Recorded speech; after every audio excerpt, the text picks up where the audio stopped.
Terima kasih Anda kembali bersama kami di Kompas TV Independen Terpercaya. Saudara, PSSI memaparkan hasil peninjauan stadion dan fasilitas lapangan oleh FIFA. Dan hasilnya dari 8 stadion yang diusulkan oleh PSSI, FIFA telah memilih 4 stadion.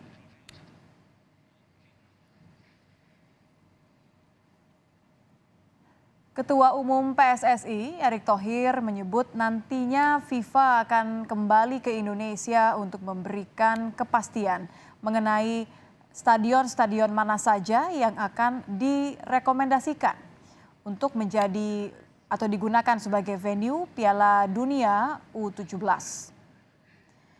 Ketua PSSI, Erick Thohir, mengatakan bahwa FIFA menyambut baik Piala Dunia U17 digelar di 4 stadion. Sebab ajang Piala Dunia U17 bisa terlaksana di 4 stadion. Kita mengusulkan 8 stadium, terutama 6 yang sudah renovasi untuk U20. Tambah 2 lagi.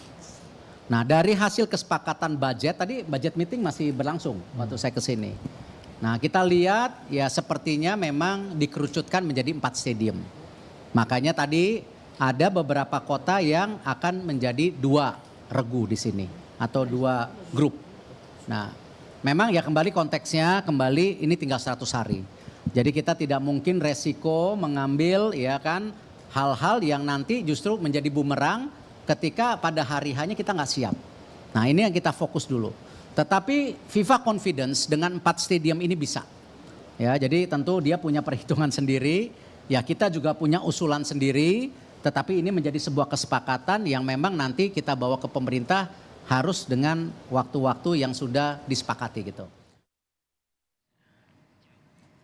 Pada pekan lalu, Saudara, perwakilan FIFA telah menginspeksi 4 stadion beserta fasilitasnya di 4 kota di Indonesia, yaitu Jakarta International Stadium atau JIS di Jakarta, Stadion Jalak Harupat di Bandung, Jawa Barat, kemudian ada Stadion Manahan Solo, Jawa Tengah, dan Stadion Gelora Bung Tomo di Surabaya, Jawa Timur.